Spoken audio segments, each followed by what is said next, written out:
Hello, buddy. Welcome back to the show. I've got my new friend Greg here, and Greg reached out to me. Was it just by email, right? You sent me an email? Yeah. And you're living in Germany, huh? Yeah. And you're a military guy. Yeah, retired Air Force, but I still work for them as a GS. Wow. So 20 years in the military, huh? Yeah, and another 20 years as a civilian. Wow. Well, thank you for your service. I got to say that, it's required. Yeah, sometimes, a lot of us really are not a big fan of that phrase just because people go, thank you for your service, and I had a great time. Yeah, that doesn't My matter. only regret is not joining earlier. I didn't join until I was 21. I went to junior college for a couple years. So were you an officer or enlisted man? I was enlisted. I talked to so many guys who were enlisted men and had the opportunity. They could have gone to officer training school, and they said they didn't want the responsibility, didn't want to do it. Like, what is it that so many guys don't want to be an officer? I never understood that. You'd think you'd want to be an officer, and if you had the opportunity. It's funny. There's a lot of people that feel that way too, because it's a natural human instinct to try to be better and make more money, et cetera, et cetera. But a lot of people, like myself, we're pretty happy with our place in the world, and I don't know, I'm susceptible to stress pretty bad, so I owned a few businesses over the years, and just the stress of owning, hiring and firing and having to discipline somebody, that was never my forte. Well, if you don't like stress, the Philippines is the place to be, because I didn't realize how much stress I was under until I actually moved here and didn't have any stress. Right. And you wake up in the morning and you just feel free, So, what was your growing up like, and where'd you grow up? I grew up in rural Alabama, a place called White Plains, actually, just outside of Anniston. If you were to draw a line between Atlanta and Birmingham, kind of on the Alabama-Georgia border, a place called Anniston, so I'm right near there. I grew up in a pretty rural environment. There's a lot of national forests around that area. Nice. Yeah, so lots of wildlife. And My little brother moved to Alabama about 5 years ago, and he absolutely loves it there. there are worse places in the world. I've been to a bunch of them. Yeah. And so, what made you decide to join the military? I have a familiar story to many guys as far as it was the early 80s. It was 82 when I signed up. I signed up on a delayed enlistment program, and there just weren't that many jobs around at the time, So all the recruiters had long ass lines in front of the door. So No kidding. yeah. And how old are you? 61. Yeah, so you're not too far off. I'm 68, and I remember like when I got out of high school, because I guess you're considered a baby boomer. Yeah, And I'm right at the very end of it. yeah, right there. But the baby boomers, it may still be the largest population demographic in America. Right. And so like when I graduated from high school, there's all these other guys the same age as me, teenagers, all looking for jobs. Right. And I remember my friend Richard got a job washing dishes at Denny's, and we go, wow, you got a job? Oh, congratulations, $1.35 an hour, wow, Killing it. Yeah, and another friend of mine got a job working at Kroger's because his family had connections. That was a union job, $4 an hour. That was big money. He bought himself a Camaro and had a motorcycle and everything, $4 an hour. Living large. Yeah, but my whole life it was like that, at our age group, a lot of competition, whereas now, my understanding is with the millennials, or whoever that group is called right now, Right. they have their choice of jobs. They can walk out and get a job anywhere. Everybody's hiring in America. There's a lot of industry associated with the tech too, the tech. Yeah. I'm in the IT world. I've been in it since '83, and I've saw so many changes. It's unbelievable how much the communications world has changed. Well, being a computer guy, since you understand that industry and what's going on with it, did you jump on any of the stocks, like say Google or Microsoft or Bitcoin or any of that stuff? Yeah, there was a while there, especially in the '90s. Yeah. When Cisco and I remember Oracle and a couple other ones. And I'm working with Cisco equipment every day. So that was just skyrocketing. So I got in, got out, and got in, got out. But it's like that buy low, sell high, right? You don't really have I mean, it's hard to predict. Yeah. So I got into Apple when it was $18 a share, back when they thought they were going to go under. Right. This is when I think Bill Gates, or not Bill Gates, Steve Jobs had left, and Bill Gates came in and invested like $200 million into Apple, and basically saved Apple. And then they continued on from there. But $18 a share, and then they came out with the iPod. Right. And that's what turned things around for them. But yeah, hindsight. I wish I would have kept my Apple stock instead of buying a house. Yeah, I think the one that I really missed out on that I could have taken advantage of, I had a buddy of mine, actually, he lives in the Angeles. He tried to get me to invest in Bitcoin a long time ago when it was literally, 20-something dollars a coin, I remember that. And he bought about 30 of them and tried to get me to, but no, I was way too smart for that. Yeah, I remember I was listening to a guy named Cliff High who had a website, and it was spiders, like something like, anyway, it would sample the whole internet, like linguistics, what was going on. But he was talking about Bitcoin, and it was like $10 a coin back then, but it was complicated to buy. You had to go to the certain website and sign up for it and save it and all this stuff. And at the time is when I was going through the darkest part of my life, when things were falling apart. I didn't have money to put gas in my car, let alone spend $10 on Bitcoin, but hindsight's 20/20, I actually had a little money when Steve was trying to get me to invest in it. It was the WebBot project that he had. Yeah.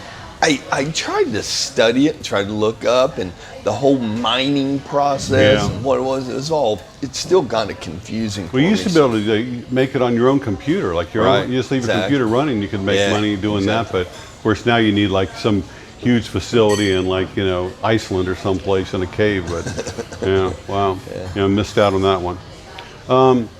So you live in Germany and you retired, what, a year?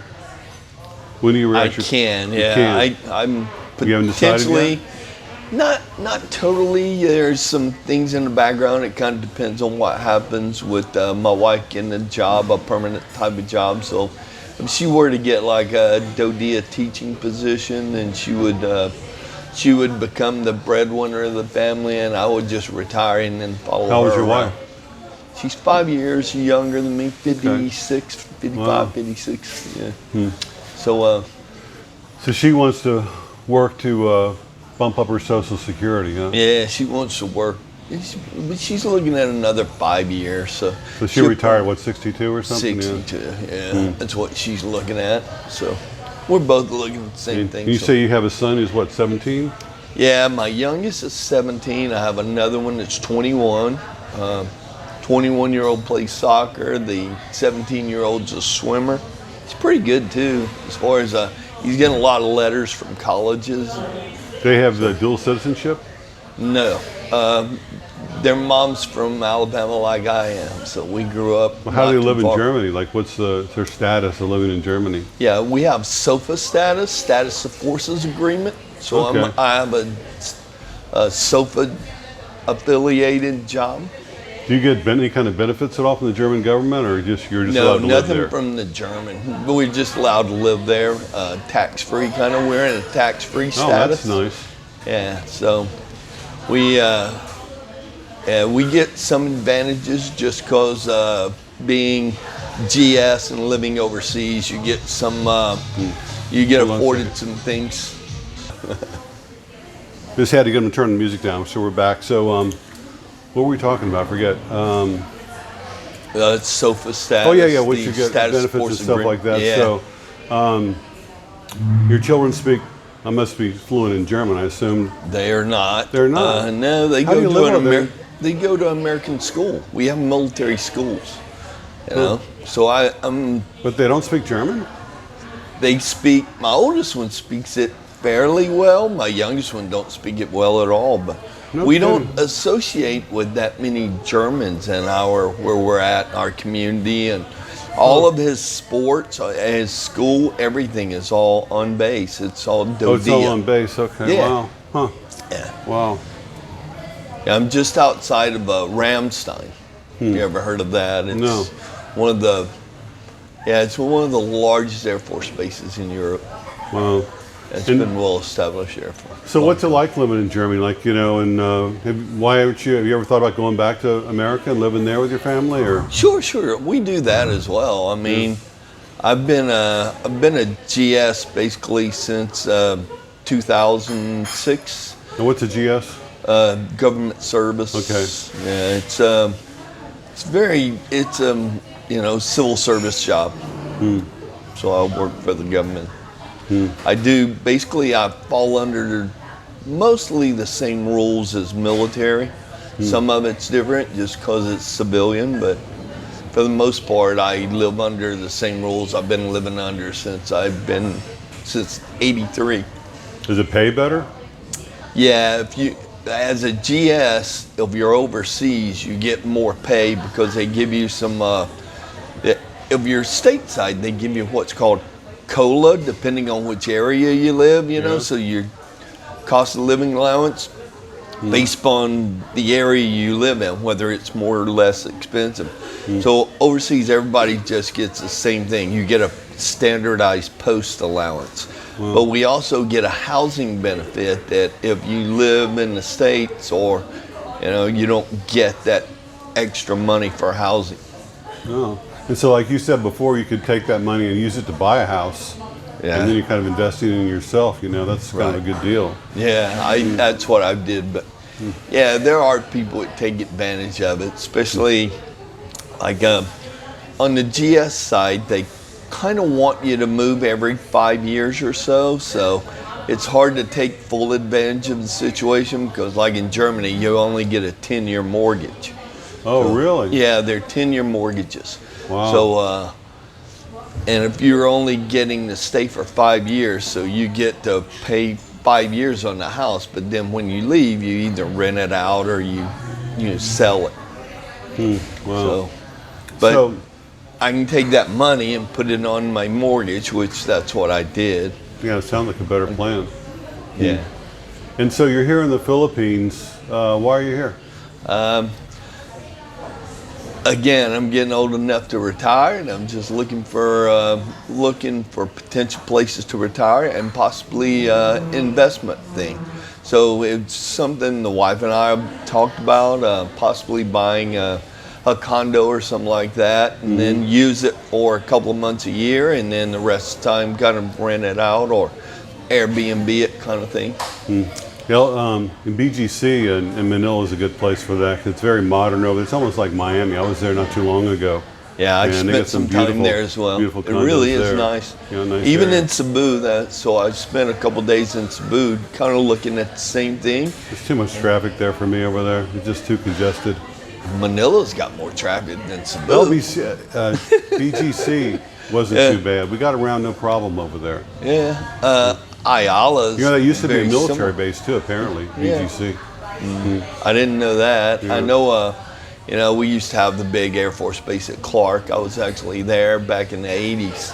I wonder if they'll open TDY that back up, or if they'll give the Americans access to that. Or I don't think they're going to be able to open it back up because I was there recently too, and I mean that's all kind of a business. It's a business district now, industrial. Really? Yeah, Mercedes has a huge building on what used to be the base. Oh, interesting. Yeah, they got it's really interesting. I mean, I can't remember. I mean, it was a long time ago, '84, when I was there as a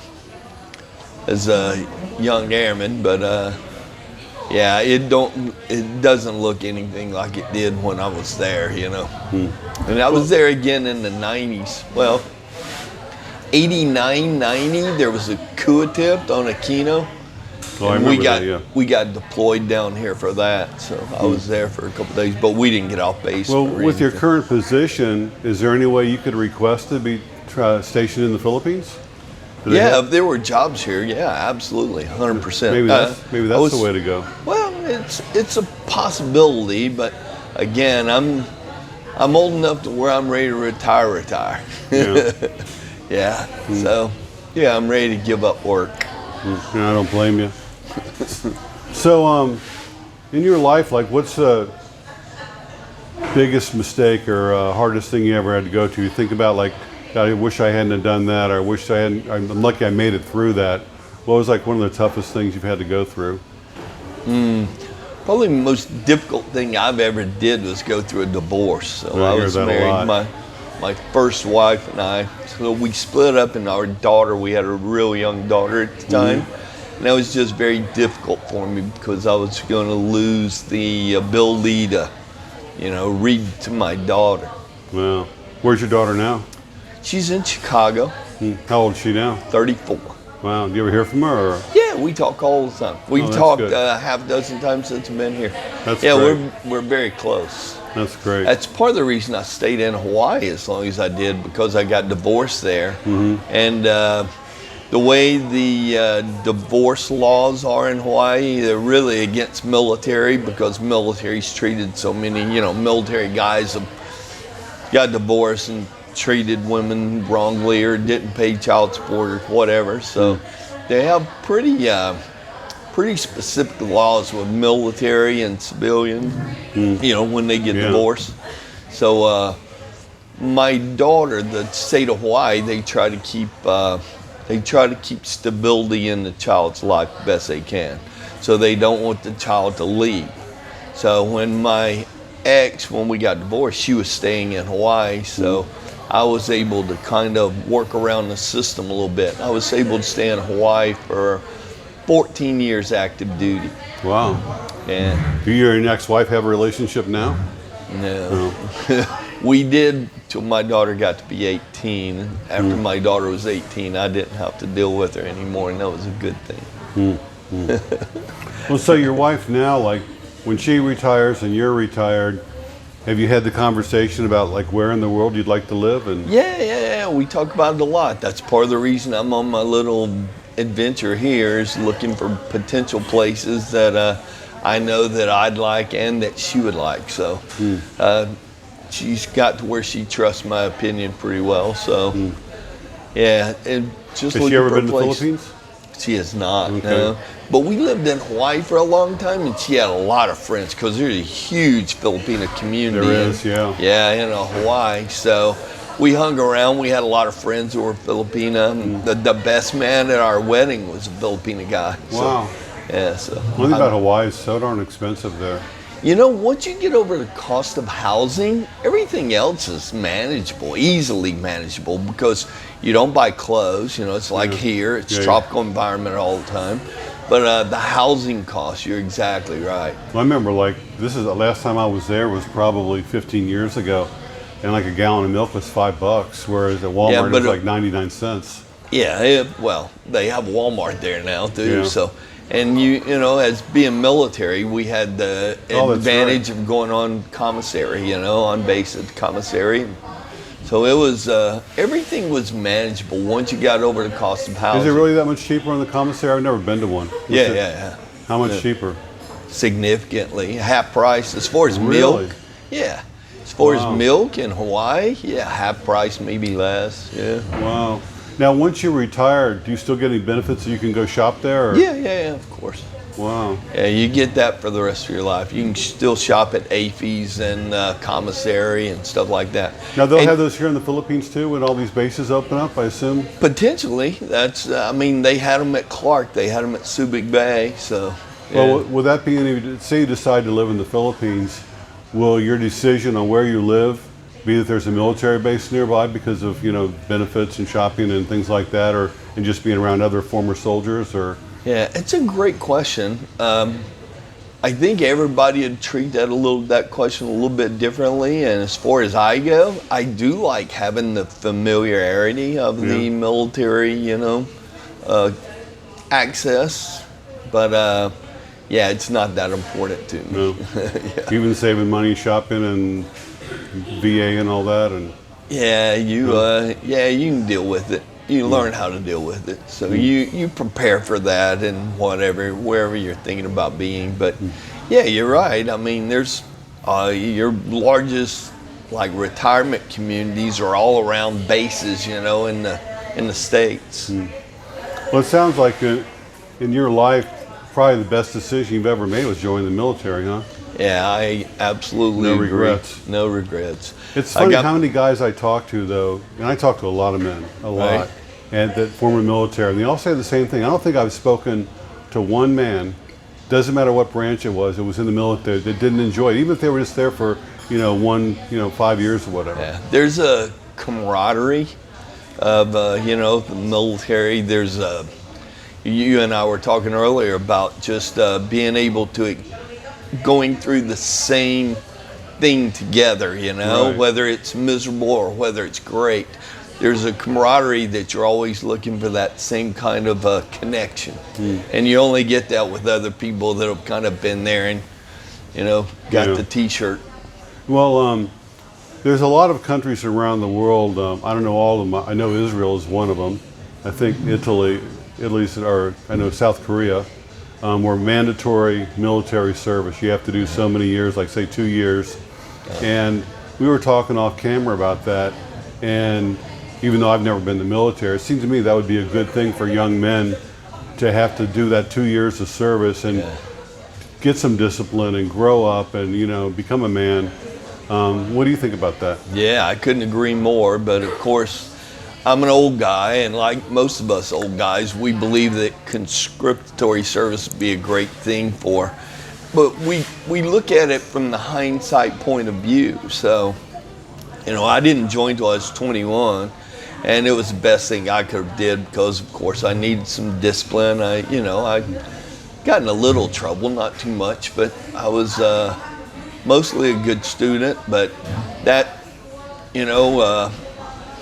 having that mandatory guy, your first time in the military and they're beating on trash cans and yelling at you. There's an element of a discipline that you get from that all men, it would be good for most men, maybe not all men, but it would be good for most people. And plus, as you and I were talking, there's just a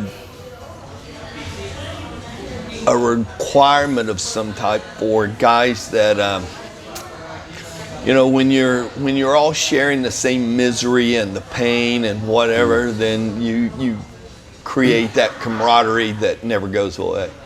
I saw one military guy interviewed, and he was saying how when you're going through, say, basic training or whatever training it is in the military, and you think you're done, you think you're spent, you think you've gone as far as you can possibly go, but they keep pushing you, that you really have another 40% left in you that you didn't even know you had. Yeah. And you carry that with you later on in life when your tough things happen. Military guys, they don't give up. They keep on fighting and keep on pushing ahead, and they get through tough times that a lot of people would just give up. Yeah, I believe that's absolutely true. If you're in any type of special forces training, or if you were a Marine, or even the Army 11 Bravo, if you're one of those guys, I think that's true. But I was in the Air Force. I never got pushed that hard. Yeah. Physically. No, the Air Force is way too easy when it comes out as far as basic training. Or the discipline factor that they teach mostly in the Air Force is just making sure you're where you're supposed to be when you're supposed to be. And, it's a lot different than some of the other branches. We know in America right now a big problem is student loan. All these people have student loans, they can't pay them back. And you think if they had this mandatory service, you put in 2 years, and then when you got out, you got a couple of years of college for free, or maybe even 4 years at certain schools within your state, it could solve a big problem. Or maybe even if you gave 2 years of service, they would forgive part of your student loan if you were young enough to join the military. But No, I can't agree more. But again, you're thinking like an old guy. Yeah, I am an old guy. And I've never been in the military. Yeah. I was in the Boy Scouts, though. I made it all the way up to Tenderfoot. Nice. Yeah. Yeah, most of us in the military or spent time in the military feel the same way, Just especially that those ages, 18 to 20, 21, 23, whenever, those. That's when you make some of your biggest mistakes sometimes. Yeah, it's nice having that forced discipline that you don't necessarily get. Got those guardrails, Yeah, exactly. You have to learn to live between the lines. That's the whole thing, Right. So, where do you see yourself in 5 years? It's a great question. I hadn't really thought of it that way. Yeah, I'll be traveling. My plan kind of. I love Hawaii. I love snow skiing. So as long as my health holds up, I plan to just be traveling. Every couple of months, I'll spend it in a different location. Well, speaking of health, how's your health? You ever had any health issues? No, I'm fairly healthy. I mean, I think the high blood pressure and cholesterol runs in my family, so I have to keep a pretty close eye on that. So, well, thank you so much for contacting me and sitting down with me. I really right. appreciate it. Yeah. Interesting story, and so glad to meet you. And I'm sure no matter what you decide to do, you're going to be fine. You guys always do fine. Thanks. You got a bright future ahead of you. So everybody, thanks for watching. Thanks for subscribing. I really appreciate it. We'll see you next time. Bye.